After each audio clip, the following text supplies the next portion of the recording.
Habari njema na hongereni sana sana. Mkeo ni mjamzito.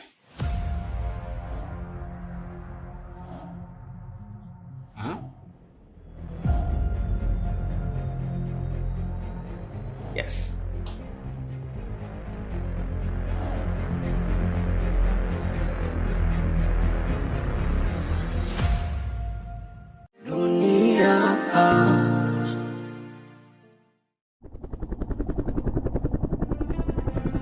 Hongera sana.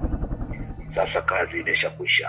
Kesho tukutane kuzimu. Giza linazunguka lakini ndani yangu mwanga unawaka. Mchawi anajaribu lakini kwa Mungu inaniinua. Hatua kwa hatua simama imara, sababu boss mchawi hawezi kushinda. Mungu ndiye mwokozi wangu.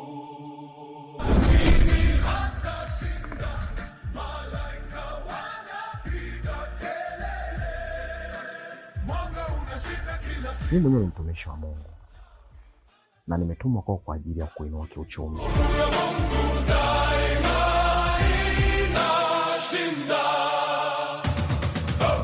Kufuatilia tamthilia hii, pakua app ya PMTV Extra kupitia Play Store au tembelea